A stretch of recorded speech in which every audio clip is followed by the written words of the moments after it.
The trade expo show known as Space World is holding their annual event in Japan. The newest in gaming is shown off here to get people excited about new products.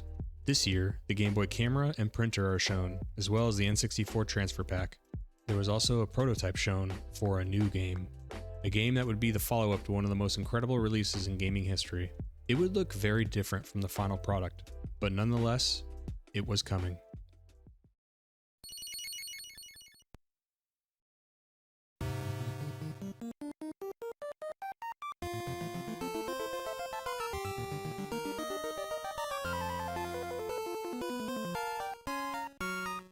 In October of 2000, Pokémon Gold and Silver are released in North America. They're the sequels to Pokemon's first generation games, Red, Blue, and Yellow version. All versions of those games would go on to sell 31 million copies and kickstart the largest media franchise in history, valued at almost $100 billion at the time of recording. These sequel games would have a lot to live up to.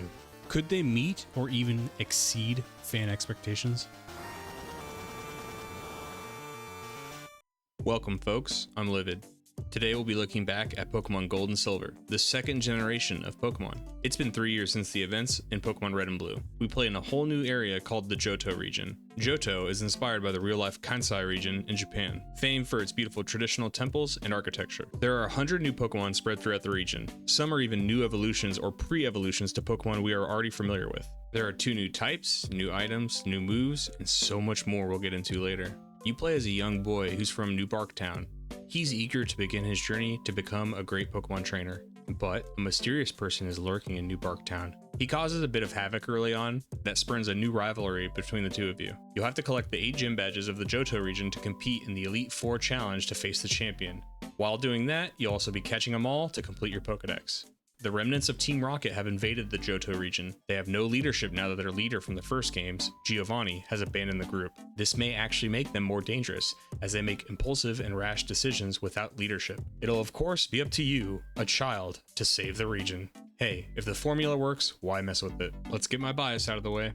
These are my favorite Pokemon games of the series. The beautiful music, new mechanics, iconic Pokemon, and incredible surprises. It took nothing away that I loved about Generation 1 and built upon its foundations.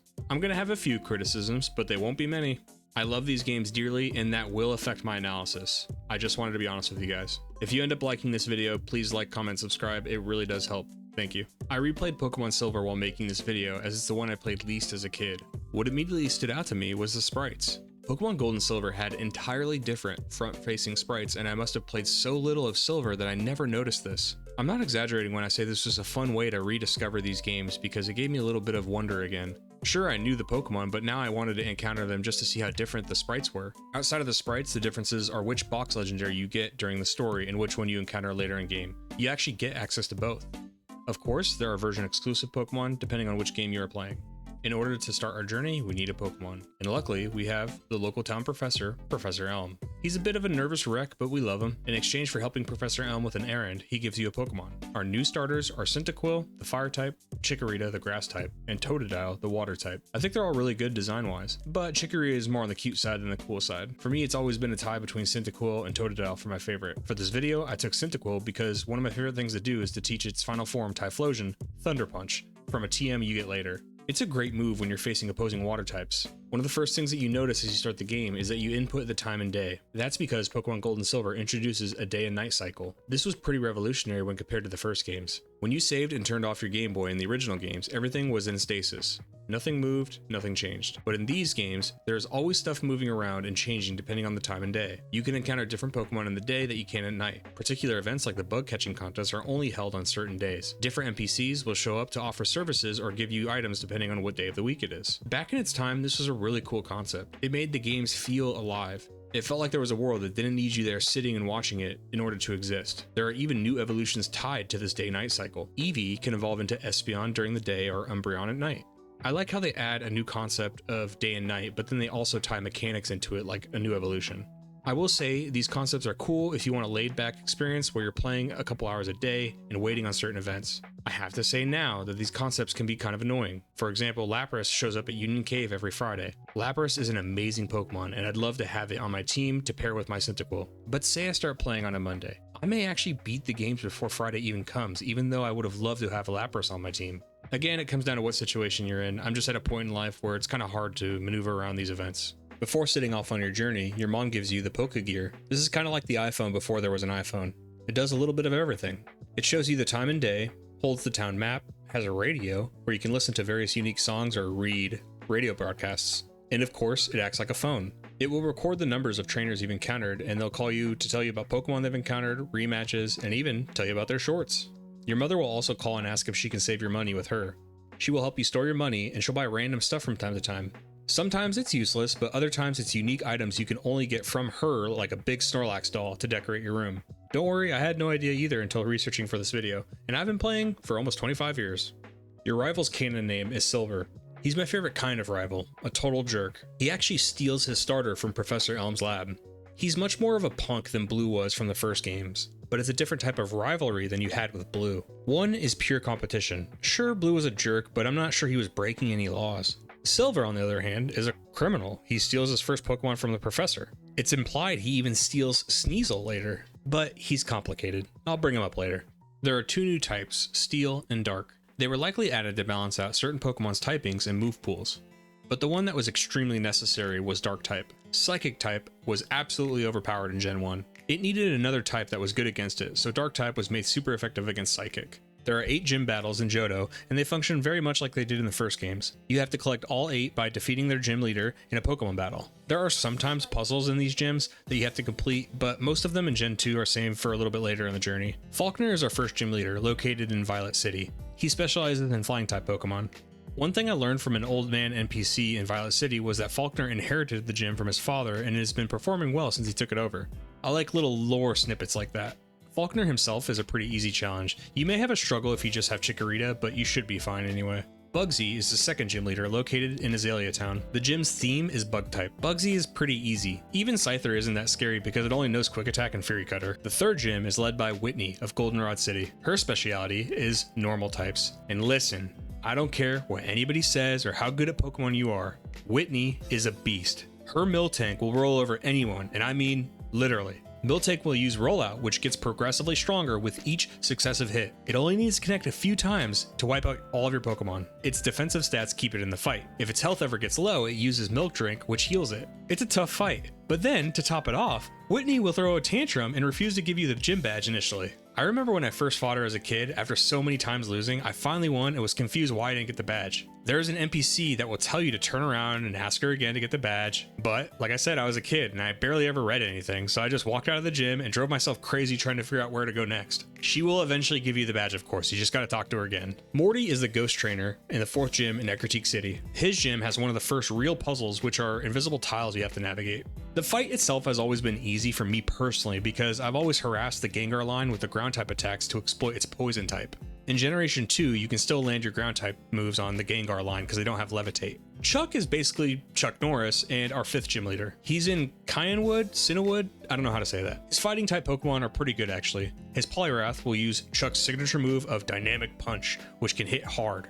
It also knows Hypnosis, which can put your Pokemon to sleep as it beats you senseless.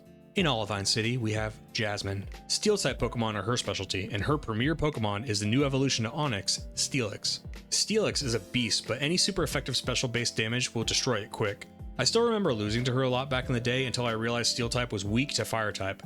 I vividly remember staring at my Game Boy after using a desperate and frustrating Flame Wheel for my Typhlosion, only to see it was super effective. That's how long it took me to realize there was a new type, by the way. I've always liked Jasmine's design in contrast to her Steelix. She's a sweet young lady in a cute dress, and then there's this super intimidating Steelix as her main Pokemon. It's pretty cool. Price is the Ice-type gym leader in Mahogany Town. The puzzle for his gym is actually pretty fun. His Piloswine can actually hit hard with his Blizzard if you don't show it some respect. The final gym leader is Claire in Blackthorn City. She's a Dragon-type trainer who is cousins with Lance from the first games. Man, I wonder what he's been up to. Being that she's a Dragon-type trainer, it means 2 things. 1, her team is good, and 2, she needs 3 Dragonairs because in Gen 2 there are still only like 2 different Dragon lines of Pokemon. Her Dragonairs actually go down pretty easy if you have Ice-based attacks. But you need to keep in mind that all 3 of the Dragonairs know Thunder Wave and it will cause paralysis and ruin you in the worst moments. Her Kingdra is actually a beast. Its stats make it pretty beefy. After defeating her, she throws a tantrum and refuses to give you the gym badge.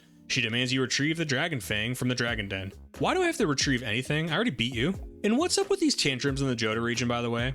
Claire and Whitney both refuse to give you your badge upon beating them until you appease their tantrums. I don't usually negotiate with terrorists, but we need those badges. There are areas that I like to call set piece battles. They aren't really gyms, but are grouped up trainers in certain areas that sometimes have their own puzzles. These trainers sometimes also have themed Pokemon. Examples are Bellsprout Tower, the Lighthouse, and the Kimono Dance House. The Lighthouse has some falling obstacles which are fun to navigate. The Kimono Dance Hall has all the evolutions and are fun to battle. I like these areas because they break up the pace of typical trainer clumps, and I appreciate that. Team Rocket was pretty badly beaten in Generation 1. Giovanni, their leader, who swore to disband Team Rocket in the first games, is gone. Well, the rest of the gang didn't really like the idea of disbanding. They create a hideout in Johto and start causing havoc across the region. They start off small. They cook up a scheme to cut off the tails of Slowpoke and sell them? I guess this is some type of delicacy. But eventually you find their hideout and they do what they do best. They find the tallest skyscraper in the region and take it over. Where have I heard that before? I gotta tell you, some formulaic models work and others just don't. Team Rocket schemes are basically harass the locals enough until they get pissed off and try to kick you out of the region, and they go and take a tall building. Jokes aside, Team Rocket actually takes the Goldenrod Tower because they're trying to send out signals for their former leader Giovanni in an effort to get him to return to the gang. He doesn't show up before you take them out and save the day. And Team Rocket once again retreats to parts unknown. For me personally, I actually like the storyline with Team Rocket. Some may call it a rehash, but I like the idea that there are still highly motivated and eager young members of Team Rocket that refuse to give up even when their leader does. They're a paramilitary group with a lot of motivation and no leadership. That actually makes them more dangerous in my opinion. Them taking over a radio tower always felt like some type of coup. They not only took over the radio tower, but much of Goldenrod City, which is Johto's largest city. You gotta wonder how much more damage they would have done if you weren't there to stop them. It turns out your rival actually hates Team Rocket too, and you'll often find him close to where Team Rocket is operating. He thinks they're weak and wants to see them destroyed. This makes him pretty interesting as an antagonist. Sure, he has broken laws and stole Pokemon just like Team Rocket does, but he goes after Team Rocket. In Generation 2, you aren't given much context for why he specifically hates Team Rocket. It won't be until these games are remade that we get much more backstory on Silver and his relationship to Team Rocket. Backpack technology has come a long way in 3 years. In Generation 1, the bag could only handle 20 items, total. The backpack is now broken into 4 different pockets. The pockets are items, Pokeballs, key items, TMs, and HMs. The items also now have descriptions, which help a lot, especially with new items or items you aren't used to seeing. There are still 20 item capacity limits per compartment, but that still brings it up to 80. You'll still have moments where the compartment is full, but it's much more manageable than it was before. Not only has the capacity increased, but the management of items is so much more easier, especially when you're playing from Gen 1 to Gen 2. When using HM moves in the overworld, you can now click on tiles to use HMs. So using Cut and Surf is just a click away instead of opening up your party menu, scrolling down, clicking on your Pokemon, and clicking the HM move. It's a great fix and intuitive for new players. It makes too much sense. One of the most revolutionary new additions that would have long-lasting effects to this day is hold items. These are items which can be held by your Pokemon that serve various different purposes. Some will heal status conditions, boost your stats, power up your moves, help repel wild Pokemon. Each Pokemon can only hold one item, but even just one item opens up so much. I could grab a Charcoal from Azalea Town to boost my Cyndaquil's fire-type moves. Amulet Coin will earn me double the money when the Pokemon holding it is involved in battle. The list goes on and on. My personal favorite is Leftovers, which will heal a small portion of the Pokemon's health each turn. Even though this would be the introduction to held items, they give you a bunch to work with and to try out. It made the customization of your Pokemon feel more in your hands. Along with held items came berries. These grow on various trees throughout the game world. They are held by your Pokemon and will be consumed when a condition is met. A generic berry will heal for a little bit when your health is low. A bitter berry cures confusion.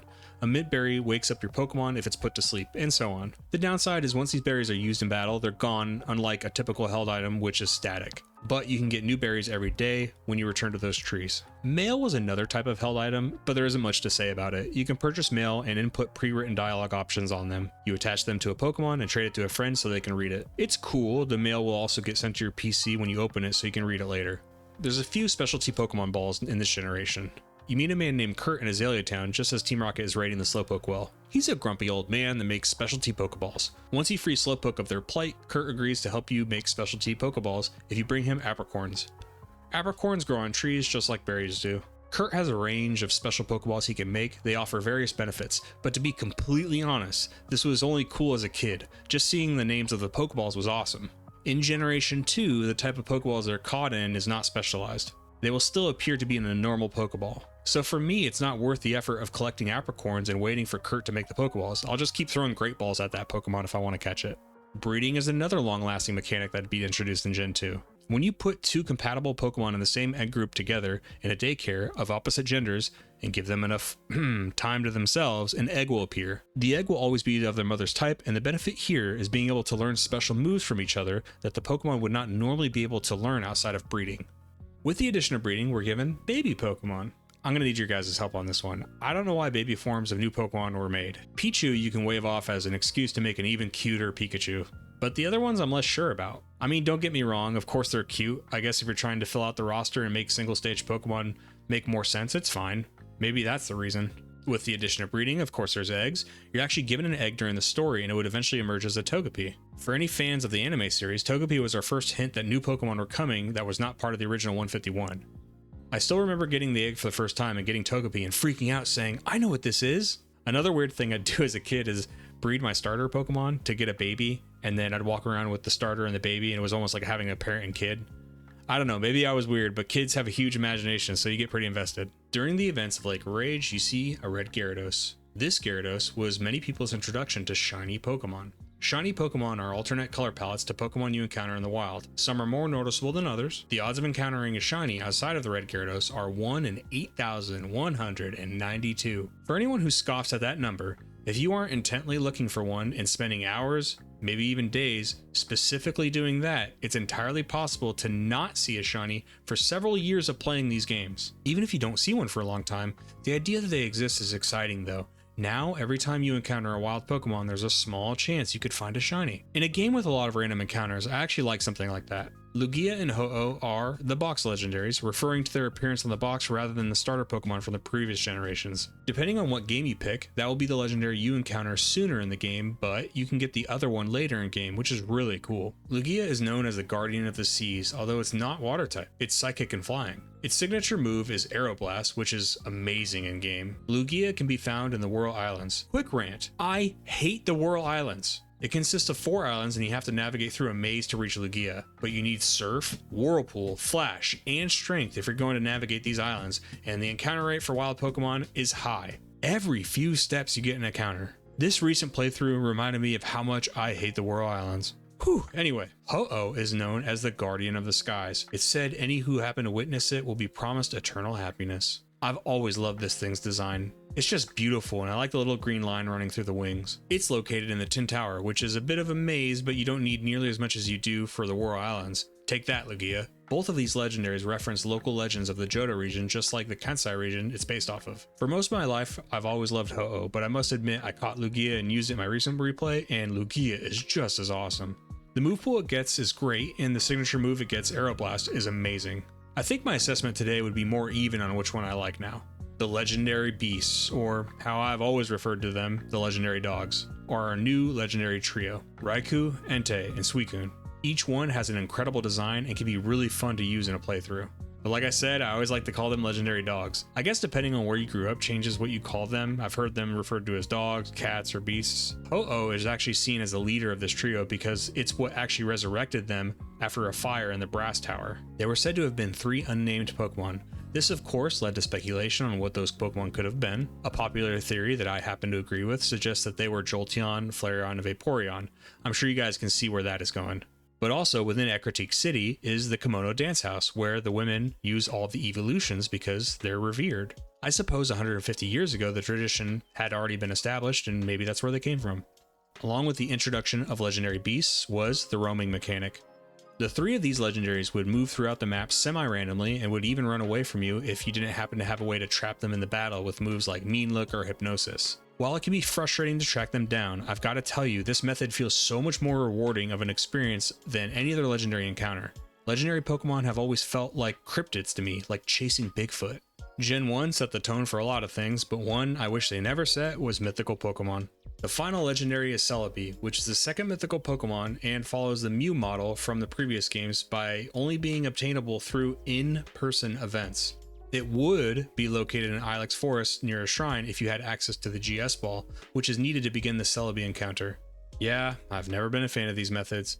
I think asking people to trade with each other for version exclusive Pokemon is fair, but needing to go to these events is completely unfair. After collecting your 8 badges and saving the Johto region from Team Rocket, it's time to go to the Pokemon League and face the Elite Four. But before that, your rival wants one last shot to finally beat you. You battle him here instead of him becoming champion or something because he's basically a fugitive on the run. There's no way he could be collecting badges and competing in national championships. His Pokemon are pretty awesome. Having an Alakazam and Gengar is really powerful. Throughout the game, he's been a jerk and hard on his Pokemon, which obviously hasn't helped him beat you. He seems to have had a change of heart. He seems more calm and calculated now. And a little thing to note is he has a Crobat, which can only evolve if it has a high level of friendship with its trainer. This is what I meant by the character being surprisingly complex. If you truly break it down, you only have a few interactions with him, but he actually has a pretty decent arc. You watch him go from petty criminal to a chilled out criminal. With our rival defeated, it's time to face the Elite Four. We must beat 4 of the best trainers in the region, which will grant us a chance to face the champion. First up is Will. He specializes in psychic types. He has replaced Lorelei from the first games. Will can be tricky if you don't have anything that can quickly deal with his psychic types, but all of his Pokemon have a secondary type, so if you can combat the second type, you'll be fine. Number 2 is Koga? What? That's right, the former gym leader from the Kanto region has been promoted to the Elite Four, and as my favorite Kanto gym leader, I know very well what kind of tricks he's capable of. He'll use his Pokemon to poison yours and try to make his own Pokemon nearly impossible to hit with moves like Double Team and Minimize. Number 3 is Bruno. He has kept his spot after all these years. He uses much of the same team other than of course adding Hitmontop. Like in Generation 1, Bruno tends to be one of the easier members to face. His Pokemon have pretty mediocre stats and bad typings. The new leader of the Elite Four is Karen. She uses the new Dark type. What's cool about her team is she has an Umbreon, Murkrow, and Houndoom. All 3 are unlikely to have been seen by this point. Her Umbreon is the keystone to her team and is really tough. If you don't have a fighting or bug type move to combat it, you're going to be in for a rough day. But after beating Karen, it's time to face the champion of the region. Wonder who it could be. Oh my god, it's Lance, the former leader of the Elite Four back in Generation 1. This makes a lot of sense. He was a great trainer back in those games, and Dragon types are probably the best in Generation 1 and 2. But come on now, 3 Dragonites? Obviously, this is a tough fight, but Ice-type attacks do 4 times damage against his Dragonites because they're flying too. Once you finally defeat Lance, you are now the champion of the Johto region. We've finally done it, gang. A whole new region has been conquered, new Pokemon caught, new friends made. What an incredible experience. I mean, what more is there to say? I think we've covered it all. If you like this video, please... Oh? Professor Elm is calling. A ticket to... Kanto?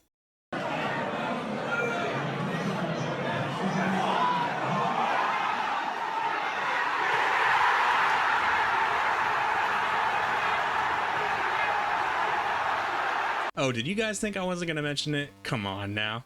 I wanted to have a little fun and not mention it at all until now to recreate the shock I had as a kid. Yes, we're going back to the Kanto region, 3 years after the events of Pokemon Generation 1. Even that moment of talking to the NPC as you land on shore didn't really sink in, if I'm being honest. I thought it was a cute reference because the Pokemon League was in the same mountain range that separated the regions, but I didn't actually think this meant going back to Kanto until I landed in Vermilion. Throughout the game, numerous NPCs are making reference to Kanto and reminding us of the events years before, but I never thought you could actually go back within the same game, 2 regions. You land in Vermilion and are able to collect 8 gym badges throughout the region just like your predecessor. Some gym leaders have changed, most are the same. You kind of have to weave your way through different scenarios that are blocking the paths to different towns, and you ultimately end up towards the beginning areas of the first game, which is pretty neat. Doing it this way feels like a really wholesome return to home if you're nostalgic for the first games. That cozy feeling as you get back to Pallet Town where it all began. Seeing how much people and places have changed is such an awesome experience. One of my favorites is how the power plant has been completely reoccupied by staff. It was pretty much abandoned in Generation 1 other than a Zapdos lurking around. But there are some other changes that bum me out. The Safari Zone is now closed. Apparently the warden left? Oh come on, they didn't close Disneyland when Walt Disney died. Viridian Forest has been totally chopped down. Cerulean Cave has been boarded up. Cinnabar Island was destroyed by a volcano. While I'm sure some of these changes had to do with hardware limitations and a tight release deadline, I still find some good in this. Things do change as years pass. I don't know if any of you have had places in the wilderness that you enjoyed but were eventually industrialized, but it's happened to me. Or maybe buildings you used to frequent are torn down. It's a normal part of life. I'll say the trainers throughout the region are pretty easy and quite underleveled though. You won't have a challenge carving through them. I wonder why they're like that. I mean, you could give a realism narrative. You are the champion of the Johto region. You shouldn't really have trouble beating random trainers just hanging out in public. But at the same time, it can feel mundane as a playing experience. I suppose you can make it fun if you catch some new Pokemon in Kanto and start training them up. Pokemon like Houndour, Murkrow, and others are actually only available once you get to Kanto. The gym leader battles are still fun, but start off really easy and get progressively harder. It's revealed later that Blue, the rival of the first game, is now the Viridian City gym leader, having replaced Giovanni. It kind of looks like his gym has been made into a Legoland, which is pretty cool. His gym is probably the toughest in the region, as it should be, and he's as cocky as ever. You also have your final confrontation with your rival in Mount Moon. He really feels like he's changed by this point. He isn't insulting you and mentions how he's changed his treatment towards his Pokemon. I like this battle just for its sentiment, unless it's competition. I think it's a really fulfilling way to put a close to the rivalry. Once you've collected all the Kanto badges, you can visit Old Man Professor Oak back in Pallet Town. He'll give you access to Mount Silver, one of the last locations to explore in the game. It's actually based on Mount Fuji. Before you leave Pallet Town, you could talk to the mother of Red, the hero you play as from the first game. He's been gone for 3 years and hasn't talked to his mom at all. I don't know, this always made me really sad. I always headcanon this as Red just got so famous from saving Kanto region from Team Rocket and becoming the league champion that he just wanted to disappear. I don't know, I just feel bad for his mom. I wonder what happened to him. Ah well, on to Mount Silver. It's pretty cool. It's not quite the brutal gauntlet that Cerulean Cave was, but it's interesting. You can catch Donphans, Urshrings, and even a Sneasel. But there is something that lurks in the depths. Could it be a special item? A legendary Pokemon? No. It's Red himself. The hero from the first game, missing for 3 years, the toughest trainer in the game, wants to see who the real champion is. This fight is so ridiculously epic, it's hard to put into words. It's got everything. The music is great, his team looks like it would after a Pokemon Yellow playthrough. He has a freaking level 81 Pikachu. For me, his toughest Pokemon was Snorlax. That thing absolutely destroyed me, even upon replay. Red is appropriately the toughest battle in the game, as he should be. When you finally beat him, he continues his silence. But you know he probably gave you a slight head nod. And that's the end of the game as far as the story goes. I want to defend the Kanto experience in Gold and Silver briefly. I know it has missing locations and trainers are pretty weak, but for me, I counted all of this as post-game. Just being able to go here at all was enough for me. That doesn't mean the criticisms about it aren't valid. I just can't help but get a feeling of nostalgia and happiness when I played Gen 2's post-game. I guess I didn't need it to be as fleshed out as Johto was. I said at the beginning of the video these were my favorite Pokemon games of the series, so you knew how this would end. I hope I gave you insight into why I love them. If you made it this far, thank you for watching. Please like, comment, and sub if you'd like more. I stream my playthroughs on Twitch, and I have a new Patreon. This will help me make more stuff in the future, and give you guys some extra stuff. I'll see you guys in the next video.